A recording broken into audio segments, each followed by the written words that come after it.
ვირუსი როგორ განიცდის მუტაციას? მუტაციას განიცდის? ერთ-ერთი ჩვენი კვლევის საგანი მუტაციაა. ჩვენ ვცდილობთ მუტაცია საკუთარ თავზე, ანუ ხალხზე გამოვცადოთ. თუ ამას ვიზამთ, ჩვენ შევძლებთ ვირუსზე დაკვირვებას. მაშინ სადამე შევძლებთ შევქმნათ ფაქტობრივად ახალი წარმოების ვაქცინა. ამიტომაც ამის გაკეთება აუცილებელია. თუ ჩვენ ამას ვიზამთ, რა თქმა უნდა არსებობს რისკი, მაგრამ პრობლემა ისაა, რომ არავის სურს საკუთარ თავზე ვირუსის მუტაციის გამოცდა. ჩვენი ფარმა კომპანია ცდილობს ამ დედანატირები ვირუსის მუტაცია გამოიკვლიოს. Pfizer's thinking about mutating. რა? თურმე ვირუსს შეუძლია მუტაცია განიცადოს? რატომ არ გითხრეს ეს საჯაროდ ყველას? თან მით უმეტეს ამ მუტაციის ხალხზე გამოცდა თუ უნდათ. მე ვციტირებ, ერთ-ერთს რასაც ვიკვლევთ, არის მუტაცია, რომელიც საკუთარ თავზე უნდა გამოცადოს ხალხმა, რომ ახალი ვაქცინა შევქმნათ. ეს ყველაფერი ისე ჟღერს, რომ ამ ვაქცინას შეუძლია ჩვენი გენი შეცვალოს. კვლევებმა, რომელიც ტარდებოდა ვუჰანის ლაბორატორიაში, მანამ სანამ ვირუსმა ლაბორატორიის კედლები გაარღვია და მსოფლიოს მოედო, მან ასევე დააინფიცირა ამერიკის შეერთებული შტატების ეკონომიკაც. ეს ის კვლევებია, რომელზეც ენტონი ფაუჩი გვატყუებდა. ვიდეოს პატარა მონაკვეთი, რომელიც ცოტა ხნის წინ ნახეთ, რომელშიც ფაიზერის ხელმძღვანელია ჩაწერილი, ფრთხილად, მაგრამ მკაფიოდ ამბობს, რომ ამ კვლევებს კომპანია საიდუმლოდ ატარებდა, მაგრამ ეს საჯაროდ არ გამოქვეყნებულა და არც არავის უთქვამს. ჩვენ გვაქვს კიდევ ერთი საიდუმლო კადრები, რომელიც პროექტმა ვერიტასმა გამოაქვეყნა. არ ვიცი არა, ეს ვირუსი ცოტა სხვანაირია. სხვანაირი. ეჯგარეშია, რომ მას შეუძლია ადამიანის გენური ფუნქცია სხვანაირად შეცვალოს. მე მგონი ეს ნორმალურია, არა? არა. მისი ევოლუციის მიმართულება საერთოდ სხვანაირია. ევოლუციის მიმართულება? დიახ, ევოლუციის მიმართულება. It's not gain of ეს იწვევს გენურ დარღვევას. ეს გენური ევოლუციაა. თუ ენტონი ფაუჩს დაუჯერებთ, რომელიც პირდაპირ გვატყუებდა მოსახლეობას და ამ ტყუილის შემდეგაც FBI-საც არ გაუყვანია სახლიდან ბორკილებ დადებული, იქნებ ეს იმიტომ მოხდა, რომ ფაუჩი მოვლენების სხვანაირ ინტერპრეტაციას ახდენდა. They're just calling it directed evolution. ისინი ჯერ კიდევ ატარებენ ექსპერიმენტებს ამაზე, მაგრამ როგორც პულისებიდან მოვისმინე, ისინი საკმაო ოპტიმიზაციას აკეთებენ ვირუსზე. მაგრამ ჩემი აზრით ცდილობენ ჩაახშონ განგაში ხალხში. მათ არ უნდათ ძალიანაც აჩქარება, მაგრამ ამასთან აპირებენ ამის კვლევის საგნად ქცევას, რადგან არ სურთ გამოაქვეყნონ მუტაციის სამომავლო შედეგების კვლევები. Yeah, you do. რა თქმა უნდა, მათ არ სურთ მომავალი მუტაციის კვლევების დადება და ამაზე მუშაობა და სწორედ ამიტომაც აიკრძალა გენური მუტაციის კვლევები 2017 წლამდე, როდესაც ენტონი ფაუჩს შეეძლო ამ პროგრამების გახანგრძლივება. ამან გამოიწვია COVID. Restarted.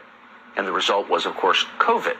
საკმაოდ ფრთხილად უნდა ვიყოთ, რათა ამ ვირუსის მუტაციამ არ მოგვცეს საერთოდ სხვანაირი შედეგი. მე ეჭვმეპარება იმაში, რასაც ამბობენ, რომ ვირუსი უხანში შეიქმნა. სიმართლე გითხრათ, ლოგიკაში არ ჯდება, მაგრამ მეორეს მხრივ, ახლა ამით კარგი ფულის შოვნაა შესაძლებელი. ახლა COVID ჩვენთვის ძროხაა, რომელიც ძალიან დიდ ფულს იწველება. Walkers thought this through. ისინი სულელები სულაც არ არიან. მათ აშკარად იფიქრეს ამ კვლევების პოტენციურ შედეგებზე. ვიდეოში ჩანს, რომ ის საკმაოდ გულახდილია და აღიარებს, რომ COVID ფულის საჭრელი მანქანაა. რატომ არ არეგულირებენ ისეთ კომპანიას, როგორიცაა Pfizer-ი? ჩვენ აღარ მოგვიწევს მარჩიელობა იმაზე, რასაც ჯორდან უოკერი თვითონვე აღიარებს. Is real?